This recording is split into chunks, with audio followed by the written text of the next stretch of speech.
Carmilla by Joseph Sheridan Le Fanu. Chapter 1. An Early Fright. In Styria, we, though by no means magnificent people, inhabit a manor house. A small income in that part of the world goes a great way. 800 or 900 a year does wonders. Ours would have barely answered among wealthy people at home. My father is English, and I bear an English name, yet I have never seen England. But here, in this lonely and primitive place, where everything is so marvellously cheap, I really don't see how ever so much more money would at all materially add to our comforts or luxuries. My father was in the Austrian service and retired upon a pension and his patrimony. He purchased this feudal residence and the small estate on which it stands at a bargain. Nothing can be more picturesque or solitary. It stands on a slight eminence in a forest. The road, very old and narrow, passes in front of its drawbridge, never raised in my time, and its moat is stocked with perch and sailed over by many swans. On its surface float white fleets of water lilies. Over all this the manor house shows its many-windowed front, its towers, and its Gothic chapel. The forest opens in an irregular and very picturesque glade before its gate, and at the right a steep Gothic bridge carries the road over a stream that winds in deep shadow through the wood.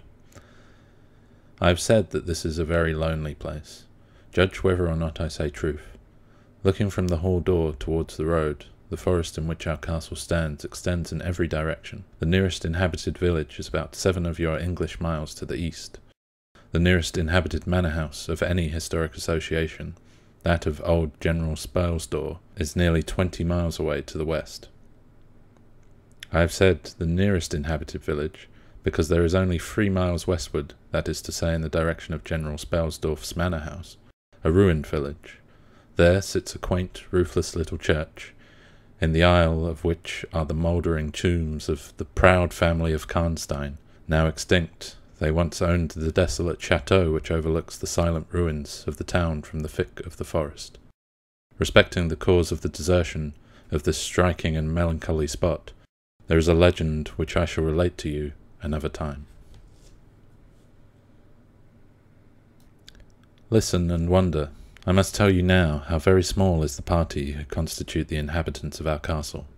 I don't include servants, or those dependents who occupy rooms in the buildings attached to the manor house. My father, who is the kindest man on earth, but growing old, and I, at the date of my story, only 19, 8 years have passed since then. I and my father constituted the family at the manor house.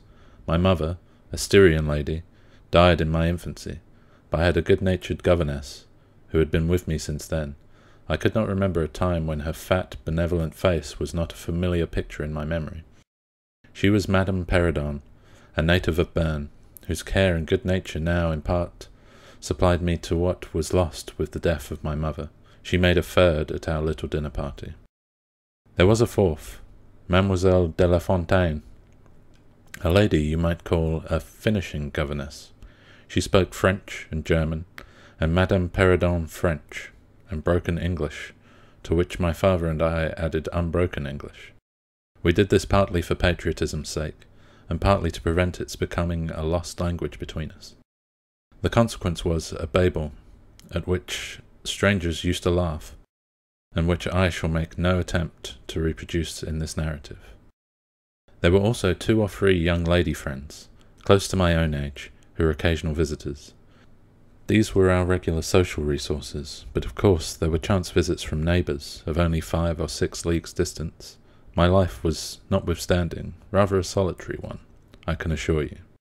My governess had as much control as you might imagine they had over a rather spoiled girl whose father allowed her to have her own way in nearly everything.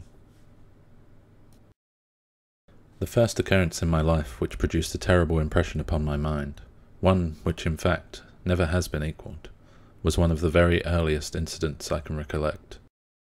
Some people will think it so trifling that it should not be recorded here.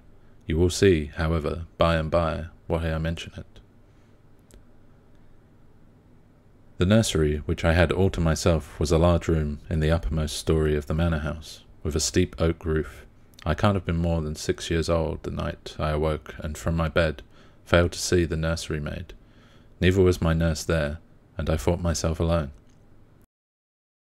I was not frightened, for I was one of those happy children who are studiously kept in ignorance of ghost stories, of fairy tales, of the law that makes us cover up our heads when the door cracks suddenly, or the flicker of guttering candle makes the shadow of a bedpost dance upon the wall. I was vexed and insulted at finding myself, I imagined, neglected, and I began to whimper in preparation for a burst of sobs. It was only then that I saw the solemn but very pretty face looking at me from the side of the bed. The young lady was kneeling with her hands under the coverlet. I looked at her with a kind of pleased wonder, and ceased whimpering. She caressed me with her hands, and lay down beside me on the bed. She drew me towards her, smiling. I felt immediately soothed, and fell asleep again. This was the sensation that woke me, as if 2 needles ran into my breast very deep at the same moment. I cried loudly. The lady stared back, her eyes fixed on me, then slipped down upon the floor, and I thought, hid herself under the bed. Frightened, I yelled with all my might. Nurse, nursery maid, housekeeper, all came running in, and hearing my story made light of it, soothing me all they could meanwhile. But child as I was, I could perceive that their faces were pale with uncharacteristic expressions of anxiety, and I saw them look under the bed, and about the room, peep under tables, and pluck open cupboards. The housekeeper whispered to the nurse, "Lay your hand along that hollow on the bed. Someone did lie there. The place is still warm." I remember the nursery maid petting me, and all 3 examining the place where I told them I felt the puncture, and pronouncing that there was no sign visible that any such thing had happened to me. The housekeeper and the 2 other servants remained sitting up all night, and from that time a servant always sat with me in the nursery, until I was about 14. I was very nervous for a long time after this. A pale elderly doctor was called in. How well I remember his long saturnine face, lightly pitted with smallpox scars, and his voluminous chestnut wig. For a good while, every other day, he came and gave me medicine, which of course I hated. The morning after I saw this apparition, I was in a state of terror, and could not bear to be left alone. Daylight though it was, I remember my father coming up and standing at the bedside, talking cheerfully and asking the nurse a number of questions. He laughed very heartily at one of the answers, and patted me on the shoulder, kissing me and telling me not to be frightened. It was nothing but a dream, he said, and could not hurt me. But I was not comforted, for I knew the visit of the strange woman was not a dream, and I knew, instinctively, that she could, in fact, hurt me. I was not consoled by the nursery maid's assuring me that it was she who had come and looked at me and lain down beside me in the bed, and that I must have been half dreaming not to have known her face. I remember, too, in the course of that day, a venerable old man in a black cassock, coming into the room with the nurse and housekeeper, and talking a little to them, and then very kindly to me. His face was sweet and gentle, and he told me they were going to pray. He joined my hands together, and told me he desired me to say softly while they were praying, "Lord, hear all good prayers for us, for Jesus' sake." I think these were the very words, because I often repeat them to myself, and for years afterward my nurse would make me say them in my prayers. I remember so well the thoughtful, sweet face of that white-haired old man in a black cassock. I remember so well how he stood in that rude, lofty room, with the clumsy furniture of a fashion 300 years old about him, and the scanty light entering through the small lattice.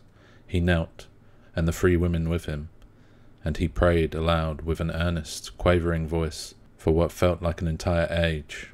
I forget all my life preceding that event. For some time after it is all obscure also, but the scenes I have just described stand out vividly as the isolated pictures of the phantasmagoria surrounded by darkness.